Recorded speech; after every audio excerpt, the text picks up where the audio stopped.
Hey, welcome back. In the previous video tutorial, you have seen how to download and install Visual Studio into a system.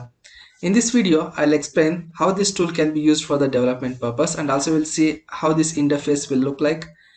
So as soon as you enter into Visual Studio user interface for the first time, you will see few options here. Some of the options are like creating a new project or opening a local folder, or it could be opening a project or a solution from your local folder, or you can open a project or solution from online repositories like GitHub or Azure DevOps. Okay, so you can open solution from wherever you want. Otherwise, you can continue without coding into Visual Studio user interface. So now, as of now, I'm not going to create any new project, or I'm not going to open any of the solution. I will be continuing without any code, right? So now let us continue without code, and let us see how this interface will look like. I'm clicking on continue without code.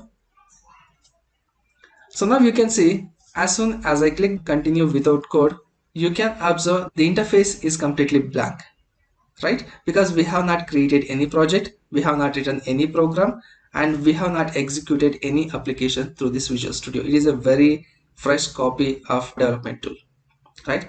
You can see some part of the user interface is showing as Solution Explorer, and here it is showing Git changes, right?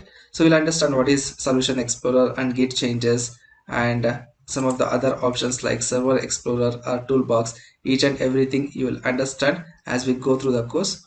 Now what you can see here is we have a software or an IDE which helps us to write programs or develop applications. So this part of the code which is completely blank, so this part of the code will be used to write your programs. And on the other side, where you can see Solution Explorer, this part of Visual Studio will help you to organize your project, and you can see all the files related to your project in the Solution Explorer.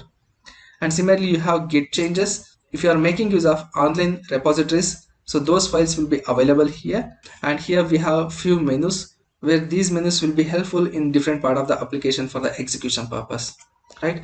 So the first one is file. So if you go to file, you have options like new, where you can create a new project, or you can make use of new file, or you can make use of any project from the existing code, or you can open any new project, or you can also open a new folder. And some of the other options are provided here. Just like any other software, it has provided some of the options. Now let us start from the first option, new, where I want to create a new project. Now let us see, when I click on the project, what option I'll get.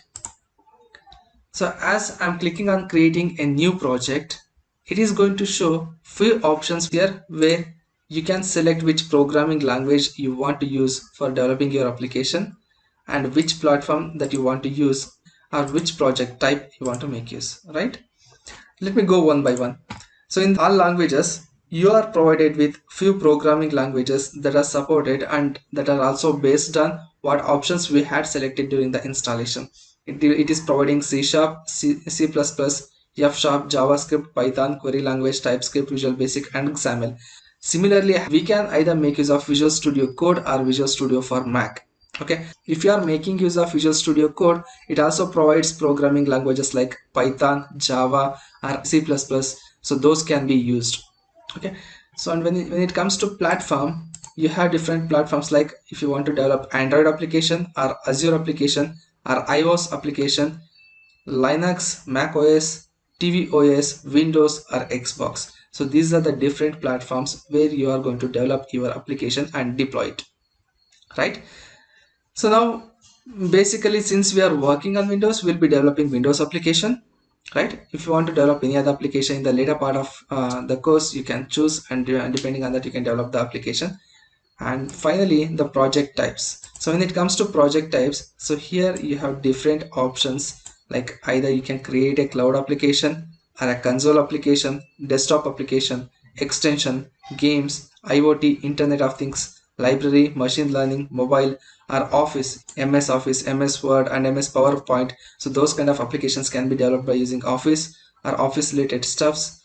Other and services can be developed are test applications, or stream analytics, universal window platform applications, and web application. So depending on the option that you select, it will again provide different types of projects here. Since all languages, all platforms and all project types are selected, so now you can see there are plenty of options provided by Visual Studio. We can choose any one of them depending on the type of the application.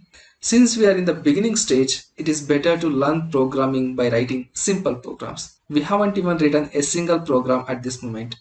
Let us make use of console application where we'll write the program and see the output using the console. And in the later stage, we can develop different kind of applications. So let us say I want to make use of C# programming language. Now you can see C# is coming in all the project types, and the project type I want to use is console.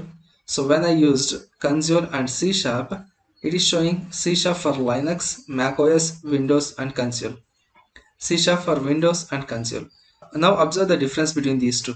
Now console application written for .NET framework, it is only for the Windows. If you are writing it for different operating systems, then it is a console application. Either it could be for Linux, Mac OS or Windows, right? So we can choose any of these two. I'm going to write it for Windows, so let us select console application for .NET and click on next button. You will be asked to give project name and the location where your application is getting stored, and the solution name. Project name is, it is just like name you are giving for that folder, and the location is where you are storing your project. So this solution is nothing but the name of the executable file. And the framework that we are using is .NET Framework 4.7.2. There are many other frameworks are available. These are the previous frameworks that are being used. Currently available version is 4.7.2 for .NET Framework. So I will change first program, right? So this is our first program. So I have named it as first program. Now let us click on create button. So it is creating new project for us.